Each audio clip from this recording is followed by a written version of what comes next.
अस्सलामु अलैकुम वरहमतुल्लाहि वबरकातुहू। प्यारे दोस्तों, एक ऐसी दुआ जो हर चीज़ में काम करती है। चाहे आपके बिगड़े काम हो, चाहे परेशानी हो, चाहे आपकी कोई दुआ कबूल ना हो रही हो, चाहे आपके ऊपर बहुत ज़्यादा कर्ज हो, चाहे आपके घर में या आप खुद बीमार ही क्यों ना हो, इस तरह की परेशानियों को दूर करने के लिए आप इस दुआ को रात को सोते वक्त सिर्फ 33 मरतबा पढ़ लेना। इंशाअल्लाह फिर आप देखेंगे आपकी परेशानी चंद घंटों में दूर हो जाएगी।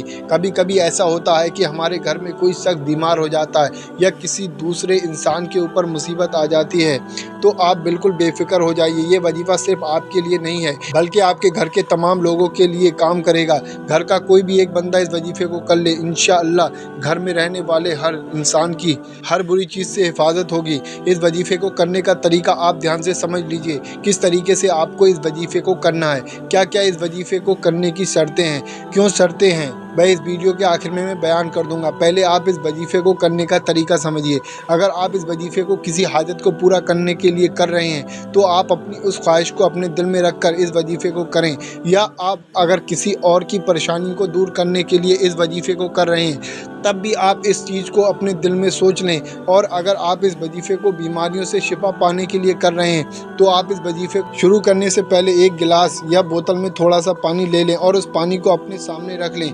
रात को इशा की नमाज के बाद से लेकर फजर की अजान से पहले पहले किसी भी वक्त आप लोग इस वजीफ़े को मुकम्मल कर लेना। यानी कि इस वजीफ़े को करने का वक्त सिर्फ रात में ही है। इशा की नमाज के बाद से वक्त शुरू होता है और फजर की अजान से पहले पहले आपको इस वजीफ़े को मुकम्मल करना होता है। इस वजीफ़े को करने के लिए आपका पाक साफ और बावजू होना ज़रूरी है। पहले आप वज़ू करें और उसके बाद एक ऐसी जगह पर बैठ जाए जहाँ पर आपको कोई भी परेशान करने वाला ना हो। उसके बाद शुरू में 3 मरतबा दुरूद पाक पढ़ें। दुरूद पाक जो आपकी याद हो वो आप पढ़ सकते हैं। उसके बाद उदऊनी अस्तजिब लकुम 33 मरतबा उदऊनी अस्तजिब लकुम पढ़ें और उसके बाद सूरह फातिहा 11 मरतबा पढ़ें और सूरह इखलास 100 मरतबा पढ़ें।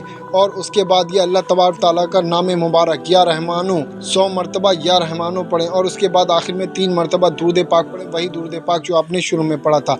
जब आपका इतना वजीफ़ा मुकम्मल हो जाए, अगर आप किसी बीमार शख्स के लिए इस वजीफ़े को कर रहे हैं तो आपके सामने जो पानी रखा था उस पानी उठाकर उस पर आप दम यानी फूंक कर दीजिए। ये आपका पड़ा हुआ पानी हो गया। आप इस पानी को खुद भी पिएं और अपने घर के तमाम लोगों को सुबह शाम पिलाएं। अब अगर आप इस वजीफ़े को किसी हाजत को पूरा करने के लिए या किसी परेशानी को दूर करने के लिए या आपकी कोई ख्वाहिश है उसको पूरा करने के लिए कर रहे हैं तो जैसे ही आपका ये वजीफ़ा मुकम्मल हो जाए उसके बाद आप अल्लाह से हाथ उठाकर उस चीज़ के लिए हुज़ूर पाक सल्लल्लाहु ताला अलैहि वसल्लम के सदक़े में दुआ मांगे। इंशाअल्लाह इस वजीफ़े को करने से आपकी हर परेशानी दूर हो जाएगी और आप जो भी दुआ मांगोगे वो अल्लाह के बारगाह में कबूल हो जाएगी।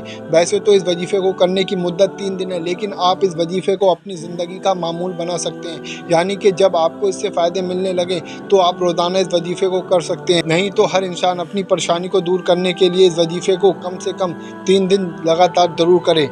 प्यारे दोस्तों, अगर आप अपने नाम से दुआ कराना चाहते हैं तो आप अपना नाम कमेंट बॉक्स में कर दें। इंशाअल्लाह रोज़ाना शाम में उनका नाम लेकर उनके हक़ में दुआ करवा दी जाएगी। तो आप लोग अपना नाम कमेंट बॉक्स में दुआओं में शामिल कराने के लिए ज़रूर लिखें। इस वीडियो को जितना हो सके अपने तमाम दोस्तों में शेयर कर दें। हो सकता है आपकी शेयरिंग की वजह से किसी की बहुत बड़ी परेशानी दूर हो जाए। अल्लाह आपको इसका अज़्र देगा।